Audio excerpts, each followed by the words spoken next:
असुर अपनी विजय का उत्साह मना रहे होते हैं। उसी वक्त वहाँ पे सदाशिव प्रकट होते हैं और मदनासुर से कहते हैं कि मदनासुर, तुमने जो कुछ भी किया बहुत गलत किया, लेकिन अब ऐसा और नहीं होगा। मदनासुर कहता है कि कौन रोकेगा मुझे, आप रोकोगे? मैंने अभी कह दिया ना कि आप नष्ट हो जाओ तो आप नष्ट हो जाओगे, क्योंकि मेरे शब्दों में इतनी शक्तियां हैं। सदाशिव कहते हैं कि अगर ऐसा है तो कहो, और जैसे ही मदनासुर कुछ कहे उससे पहले ही सदाशिव उसके मुंह पे प्रहार कर देते हैं, जिससे कि उसका पूरा शरीर जलने लग जाता है। सारे ही असुर पानी से उसके शरीर की अग्नि को बुझाने का प्रयास करते हैं, लेकिन सदाशिव की इस अग्नि को वो नहीं बुझा पाते। जिसके बाद सदाशिव कहते हैं कि अब तुम्हारे पास सिर्फ एक ही विकल्प बचा है, देवी पार्वती और महादेव को वापस से एक कर दो, नहीं तो तुम सदा सदा के लिए ऐसे ही जलते रहो। और फिर मदनासुर ने कुछ ऐसा किया तो जानकर आप हैरान हो जाओगे। आखिर पूरी कहानी क्या है यही हम जानेंगे आज के एपिसोड में। तो बिना किसी वक्त गवाए चलिए शिव शक्ति के लेटेस्ट एपिसोड का रिकैप टेलीविजन से भी पहले शुरू करते हैं। एपिसोड की स्टार्टिंग में हम देखते हैं कि नारायण असुर गुरु शुक्राचार्य, असुर माता दिति, स्वार्थ और मदनासुर को समझा रहे होते हैं कि अगर ऐसा ही चलता रहा और शिव शक्ति कभी भी एकजुट नहीं हुए तो ये पूरे ही संसार का संतुलन बिगड़ जाएगा, और अगर एक बार संसार का संतुलन बिगड़ गया तो ये सृष्टि जिसपे आप सभी लोग राज करना चाहते हो वो सृष्टि ही नष्ट हो जाएगी। जब सृष्टि ही नहीं बचेगी तो कब्जा किस पे करोगे, किस पे राज करोगे? इसलिए मदनासुर अभी भी समय शेष है, शिव शक्ति को एकजुट कर दो और इस संसार का संतुलन वापस से बना रहेगा।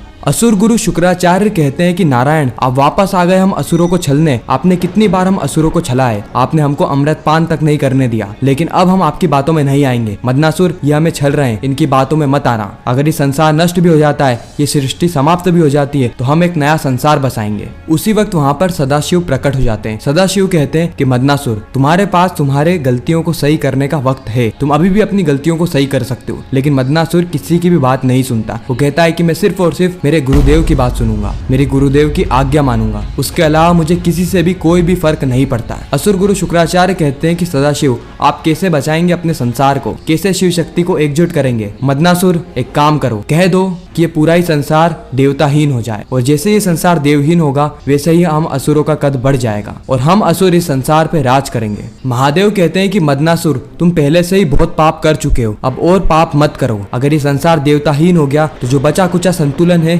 वह भी बिगड़ जाएगा, सृष्टि पूरी ही तरीके से नष्ट हो जाएगी। मदनासुर लेकिन किसी की भी बात को नहीं सुनता है। सदाशिव कहते हैं कि इसकी कोई भी आवश्यकता नहीं है, मदनासुर कुछ कह ही नहीं पाएगा। मदनासुर इसको एक चुनौती की तरह लेता है, और जैसे ही यह कहने लगता है कि संसार देवताहीन हो जाए, उससे पहले ही सदाशिव मदनासुर के मुंह पे प्रहार कर देते हैं और एक ऐसी अग्नि उत्पन्न करते हैं जिससे कि मदनासुर का पूरा ही शरीर जलने लगता है। सारे असुर बहुत प्रयास करते हैं ताकि वो मदनासुर की पीड़ा को हर सके, मदनासुर को इस अग्नि से बचा सके, लेकिन वह इस अग्नि से नहीं बच पाता है। सदाशिव कहते हैं कि मदनासुर की मौत नहीं होगी, वह जिंदगी भर ऐसे ही तड़पता रहेगा, उसे उसकी गलती का एहसास भी होगा, और ये सदाशिव की अग्नि है, इसे दुनिया की कोई भी ताकत नहीं मिटा सकती। ईश्वर नारायण कहते हैं कि मदनासुर तुम्हारे पास एक आखिरी विकल्प यह बचा है कि तुम सदाशिव से माफी मांग लो, सदाशिव तुम्हें माफ कर देंगे। मदनासुर बिल्कुल वैसा ही करता है। ईश्वर असुर माता दिति बहुत प्रयास करती है कि मदनासुर घुटने ना टेके, लेकिन मदनासुर अपने प्राणों को बचाने के लिए सदाशिव के सामने घुटने टेक ही देता है। सदाशिव कहते हैं तुम मुझसे माफी मत मांगो, माफी उनसे मांगो जिनसे तुमने गलत किया है। फिर मदनासुर देवी पार्वती को वापस पुकारता है और देवी पार्वती से माफी मांग रहा होता है। इस और हम सदाशिव को देखते हैं जो कि अग्नि से मुक्त कर देते हैं मदनासुर को। मदनासुर देवी पार्वती से कहता है कि मुझसे बहुत बड़ी गलती हो गई, मुझे यह वर मिला है ना कि मैं जो कुछ भी कहूंगा वो सत्य हो जाएगा, तो मैं यह कहता हूँ कि देवी पार्वती आप मेरा संहार कर दीजिए। और इसी के साथ ये एपिसोड यहीं पर ही खत्म हो जाता है, इस ट्विस्ट सस्पेंस के साथ कि आगे क्या होगा, क्या देवी पार्वती सही में मदनासुर का अंत कर देगी, और अगर ऐसा है तो असुरों की अगली चाल क्या होगी, किस तरीके से असुर देवी पार्वती की ज्योतिर्लिंग की यात्रा को रोकने का प्रयास करेंगे। ये सारी चीज हमें जानने को मिलेगी शिव शक्ति के आने वाले एपिसोड में। बाकी आपको यह रिकेप कैसा लगा कमेंट सेक्शन में जरूर बताना। अगर वीडियो अच्छी लगी हो तो वीडियो को लाइक करके चैनल को सब्सक्राइब करके ज्यादा से ज्यादा लोगों को वीडियो शेयर करना ताकि हमारी फिर से मुलाकात हो। एंड हर हर महादेव।